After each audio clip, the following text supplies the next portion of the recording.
కరీంనగర్ ప్రజల ఆశీర్వాదంతో మోడీ సహకారంతో రెండవసారి ఎంపీగా గెలిచి కేంద్ర సహాయ మంత్రి బాధ్యతలు పొంది మొదటిసారి కరీంనగర్లోకి అడుగుపెట్టిన కేంద్ర మంత్రి బండి సంజయ్ని రామగుండం బీజేపీ నాయకురాలు కందుల సంధ్యారాణి, మండల అధ్యక్షులు కోడూరి రమేష్, కొమ్ము గట్టయ్య, మిట్టపల్లి సతీష్, నవీన్ గౌడ్, గుండబోయిన భూమయ్య, నాయకులు పిడుగు కృష్ణలతో కలిసి శాలువలతో సత్కరించి నాగల్ని బహుకరించి శుభాకాంక్షలు తెలియజేశారు.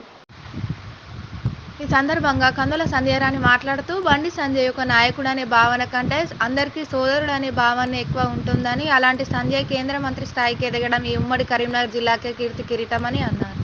రామగుండం నియోజకవర్గంలో ముఖ్యంగా యువకులలో సంజయ్ నాయకత్వం అత్యధికంగా ప్రభావితం చేసిందని, త్వరలో ఒక మంచి కార్యక్రమం నిర్వహిస్తున్నామని, వారిని రామగుండంకు రావాలని ఆహ్వానించడం జరిగిందన్నారు. ఈ కార్యక్రమంలో మండల అధ్యక్షులు కోడూరి రమేష్, దినగమ భూమన్న, కొమ్ము గట్టయ్య, గోపగని నవీన్ గౌడ్, మిట్టపల్లి సతీష్, పిడుగు కృష్ణ, కందుల సత్తయ్య, చిలువేరు కుమార్, బరిగల ప్రసాద్, పోతర వేణుకుమార్, శ్రీకాంత్ తదితరులు పాల్గొన్నారు.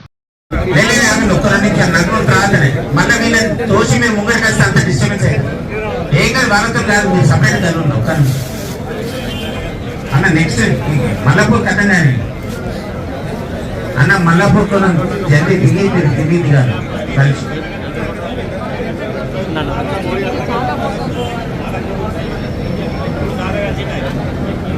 బాగా వచ్చింది